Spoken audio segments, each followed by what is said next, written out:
It's my pleasure to introduce tonight our main speakers for a discussion of where we are in the relationship today and Korea's growing global role.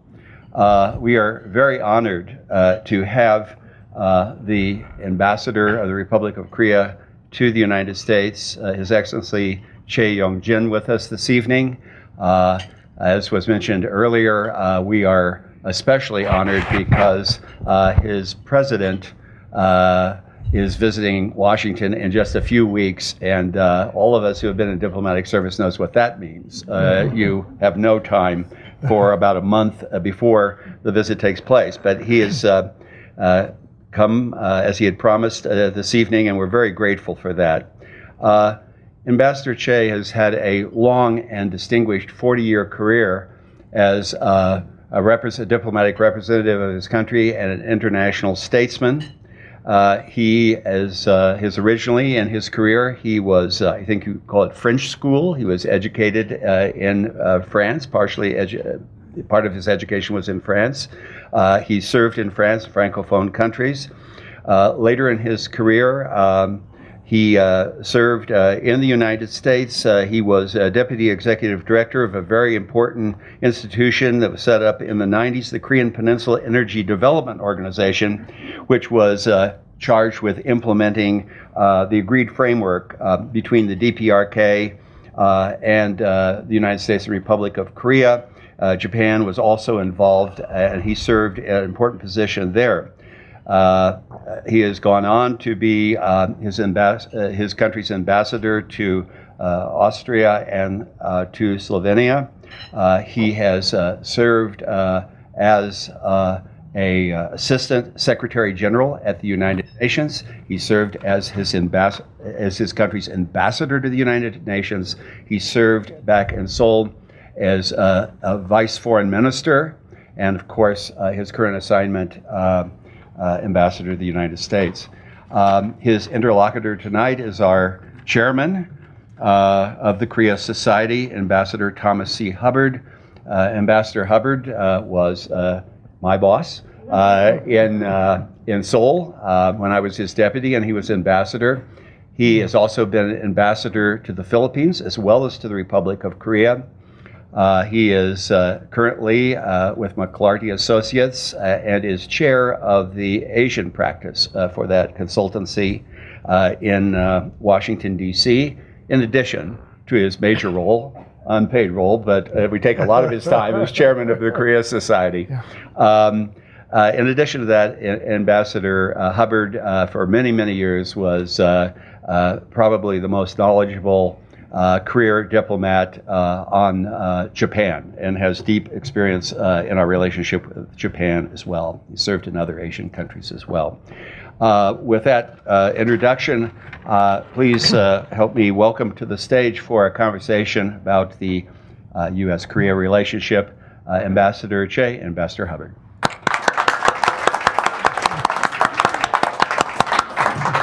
I would just like to add that after the remarks, we will have some time for questions or comments from the floor. Thank you. Thank you. Well, thank you very much, Mark, for your kind introduction. And let me thank all of you for coming here this evening to join Ambassador Choi and I in a discussion of the various important aspects of our relationship between the United States and Korea. I'm grateful to all of you here in Denver. I think World Denver is a wonderful title. That's great. We appreciate the support of the Denver World Trade Center as well. And I'm particularly pleased to have as our sponsor this evening our various friends from McKenna Long and Aldrich. McKenna Long and Aldrich may be the only firm that has an office in Denver and in Seoul, but I know McKenna Long from Atlanta and from Washington and have worked very closely as you with your partner Song Jung as you've and Andy Park as you've built out your practice there, and Song Jung is a very valuable member of our board at the Korea Society. So sorry he didn't make it this evening, but I'm very pleased to see Lino and all of the rest of you here this evening. I don't really have any prepared remarks to give this evening, and to the extent that I might have had them, I think Congresswoman DeGette said all of it, which is what usually happens to me when I'm in this kind of situation. But I think you very well reflected the fact that we in the United States have a very valuable relationship with the Republic of Korea. We have a very important presence on the Korean Peninsula that is part of our broader presence in Asia. We have a lot in common with the South Koreans. Mark and I just a few weeks ago had the great pleasure to attend the inauguration of a new president in South Korea, Park Geun-hye. And if anybody had asked me 5 years ago, if I thought South Korea would have a woman president before the United States has a woman president, I would have said, you've got to be crazy. But South Korea does have a woman president. A very able woman president, and Mark and I are very pleased to believe that we know her, and we were very pleased to be there at her inauguration. We are also broadly pleased that South Korea has succeeded as it has as a democracy and as a major economic player in the world.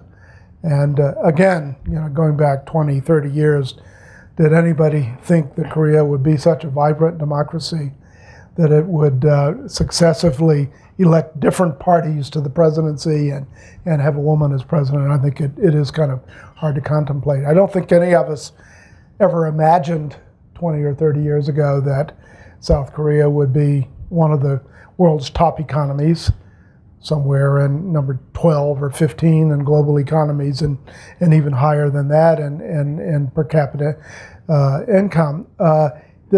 South Korea is a very successful economy. We are pleased to deal with South Korea not only as a security partner, as an ally, but now as a free trading partner. And one of the things I've done, been very actively involved in the 8 years or so since I retired from government, is making sure that we successfully concluded that free trade agreement with the Republic of Korea, that we got it through Congress, thanks to people like Congresswoman DeGette, and that we even solved the beef problem that is so important to Colorado, and they were once again a major exporter of beef to the Republic of Korea. So we have all of that relationship, and it's been, I think, well reflected in statements and speeches by President Obama and other senior U.S. officials, including the new Secretary of State, John Kerry, in Korea just at the end of last week. Korea is a most valuable partner in Asia and in the world, and that brings me to kind of the global Korea, that Korea is playing an increasing role, largely as a partner with the United States in dealing with global problems around the world. And I think it's no accident that we have a Korean as Secretary General of the UN. We have a Korean-American, Korean-born Korean-American as President of the World Bank, and that as we look around, we have a very active candidate to be Secretary General of the World Trade Organization from Korea.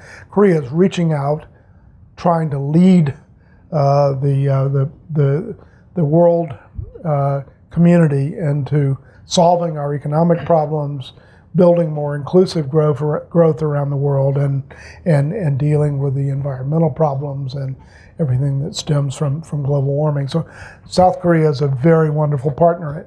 And having said all of that, it's a little bit sad that what we see on the news mainly is that other Korea, North Korea, a closed dictatorship, a regime that neglects the needs of its people and focuses on production of nuclear weapons and the missiles that might deliver nuclear weapons, seems to shake up the world with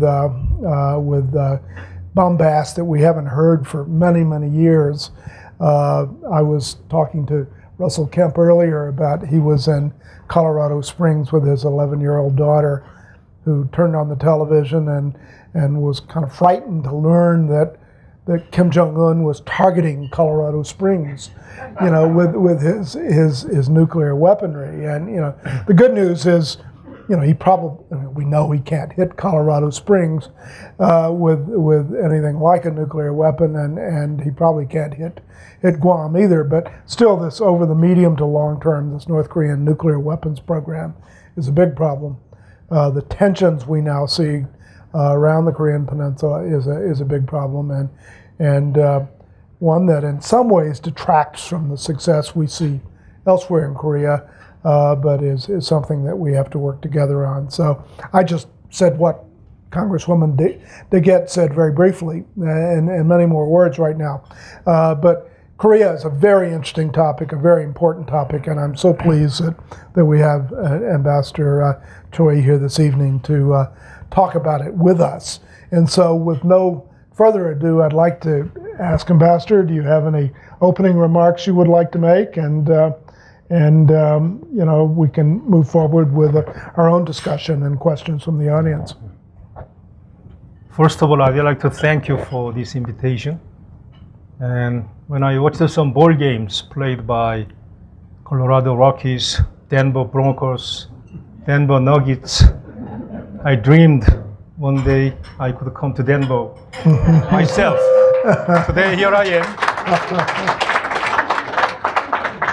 And when I saw the menu, I saw incredibly the menu of Korean dishes like naengmyeon noodle, kimchi, and bulgogi, and I feel at home today. And I realize now Denver is the city, Colorado country of hospitality, just like Koreans. So I really feel at home. Thank you for that. Let me start by telling you how special relationship between your country, United States, and Korea is. 60 years ago, Korea War ended and the alliance between our countries was concluded. This year we celebrate 60th anniversary. Let's go back to 60 years ago, what Korea was like at the time. Korea was like any underdeveloped country in the world, the poorest, not great hope, and the future was really bleak. For the last 60 years, Korea has come of age on every account: democracy, economic growth, and cultural development. On democracy, Korea has produced first female leader in the entire East Asian Confucian world, and she'll be coming to town in Washington in 3 weeks. And that is a testimony that Korea has come of age in terms of democracy in only 2 generations. Secondly, economically, Korea surpassed the mark of $1 trillion 2 years ago, both in terms of national GDP and trade volume. Only 7 other countries in the world enjoy such a feat. And Korea is ranked around top 10, 12 economies in the world. And culturally, you have seen the Gangnam Style YouTube. But before that even, Korean dramas, Korean songs, and Korean movies are spreading rapidly beyond Asia.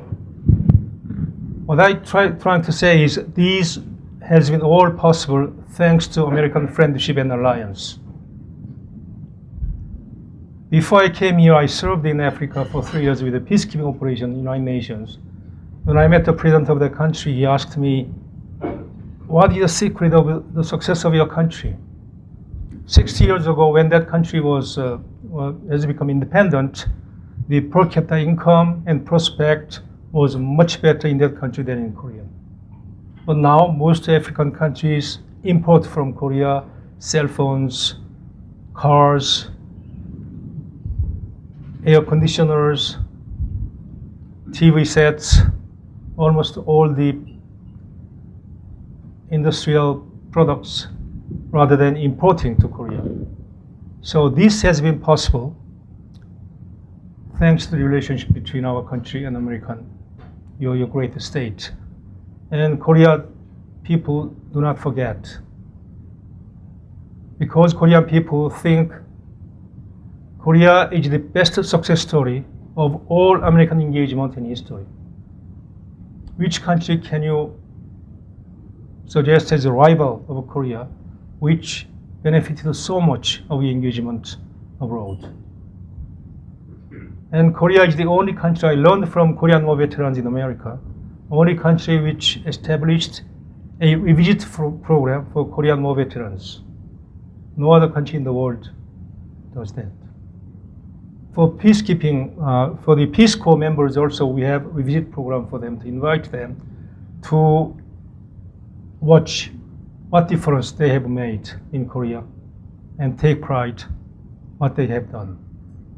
So my message is, and we talked about FTA. Korea is the only country beside Israel which has alliance treatment as well as free trade agreement. No other country in the world. And Korea-U.S. FTA is the highest standard, serving as a model for all the FTA agreement negotiation in the world today, including TPP, Trans-Pacific Partnership, including Korea-China Free Trade Agreement negotiation, and Korea-China-Japan trilateral negotiation. So Korea is really a country, a special country for your relationship, and we'll be celebrating this year 60th anniversary, and President is coming. In July, we'll have a big ceremony in Washington, in Seoul, concurrent to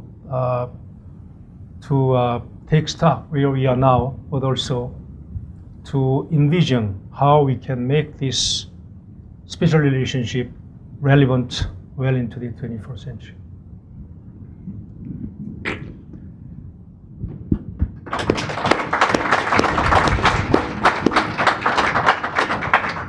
Thank you very much, Ambassador. And you know, I guess our theme this evening is global Korea. I talked a bit about Korea's increasing role globally in international institutions and around the world. Could you perhaps elaborate a bit on your new government's view towards Korea's ongoing role in the world? Korea is a very old country.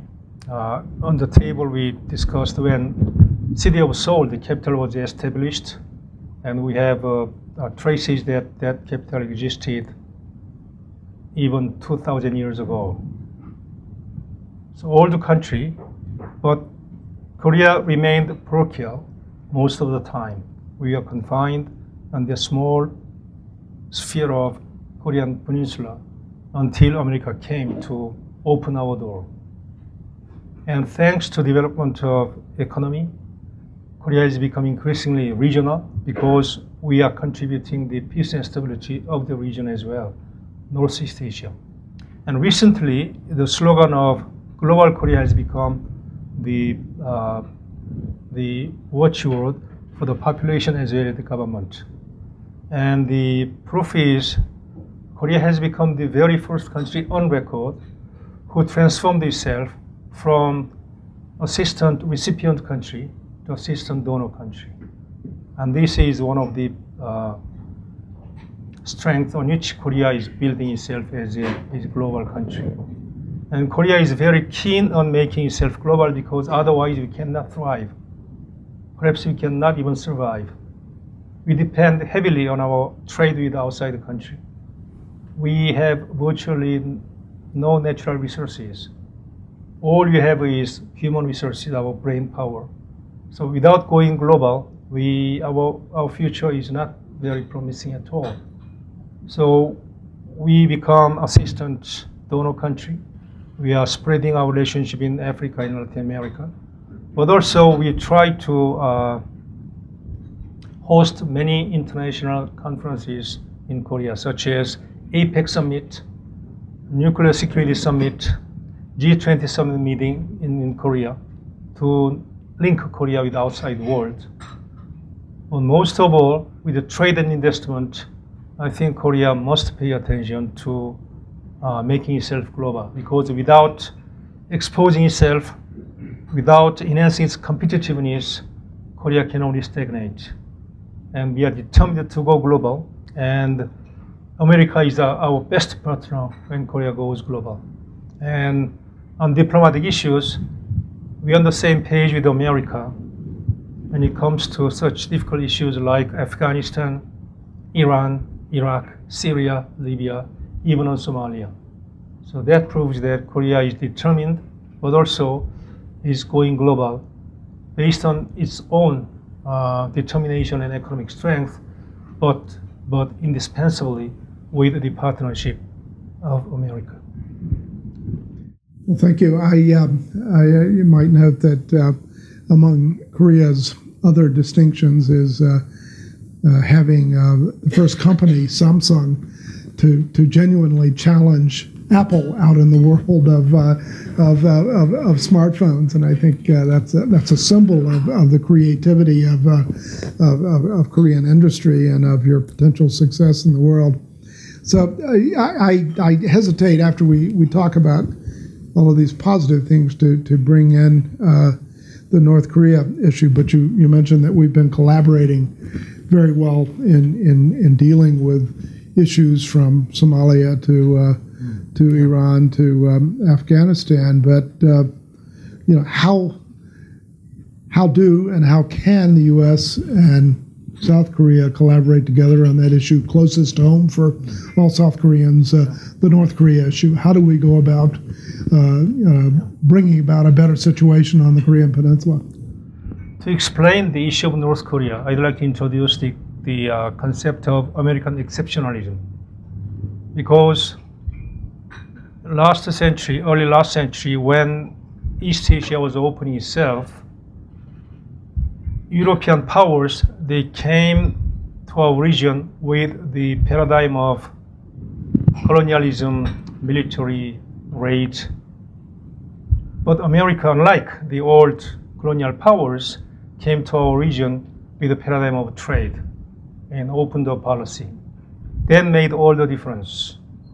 As you know, Japan's economic growth came first, then the four dragons of East Asia, South Korea, Taiwan, Hong Kong, Singapore followed suit. Then now, the historic rise of China is with us. And other East Asian countries, South Asian countries are also registering phenomenal economic growth. So this is based on, in a way, was possible thanks to American exceptionalism. That is, America is a different country from the historic European country, which went on colonialism, expansionism, war, military might. So we must acknowledge that trade paradigm is the key word to understand East Asia, Pacific era, and what's happening in East Asian region. The North Korea is the only country in the entire East Asian region which has yet to accept the trade paradigm. The best reference to understand North Korea is Soviet Union. Clinging on to the old paradigm of military and raid and colonialism and building heavy weapons of mass destruction while neglecting the life of their own population. This is the Soviet style. So the North Korean problem will be resolved when that country comes in from the cold to join the paradigm of trade with other countries in the region. and increase interdependence with us, engage in trade investment. And what's happening in North Korea is now is a pattern we have seen for the last 20 years. They test nuclear weapons, or they declare that we have a nuclear weapons program, and test fire some missiles, and heighten tension, arrive at the climax, then de-escalate, then ask us to negotiate. We had 3 times in the past.